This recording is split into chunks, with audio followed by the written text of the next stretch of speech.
Incident response and digital forensics.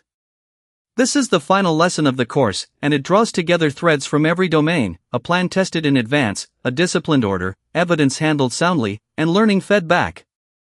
The scene. An alert fires, something is spreading across the network. The team's response is improvised, there is a plan somewhere but no one has run it.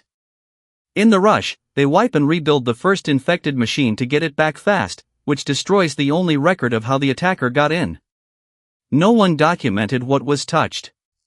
They stopped this machine, maybe, but they cannot say how far it spread, cannot prove what happened, and are no better prepared for next time. Incident response follows a sequence, and the exam cares about the order. First, preparation, the plan, the team, the tools, in place before anything happens.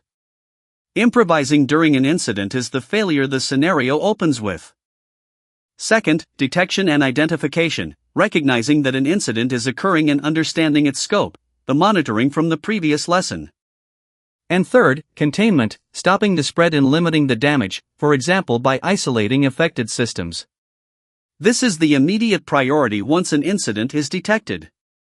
The most tested point in the order is containment before eradication. When a breach is spreading, you stop it spreading first, then clean up. Chasing attribution, rebuilding everything, or issuing public statements ahead of containment all let the damage grow. Stop the bleeding, then treat the wound. After containment come the rest of the phases. Eradication, removing the cause, the malware, the foothold, the vulnerability.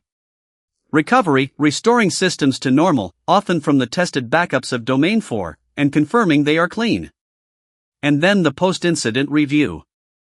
Now the team's forensic failure. Their instinct to wipe and rebuild the first machine destroyed the evidence.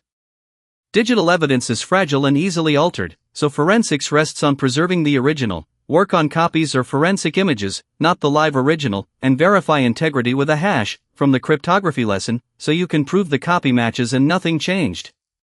Around this sits the chain of custody, a documented, unbroken record of who collected, held, and handled each piece of evidence, and how.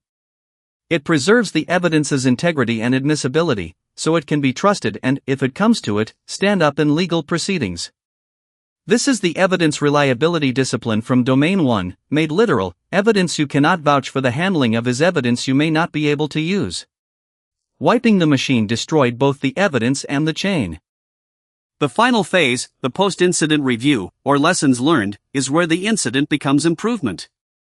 Once resolved, the team looks back. What allowed this? How did the response go? What should change? And feeds the answers into stronger controls and a better plan.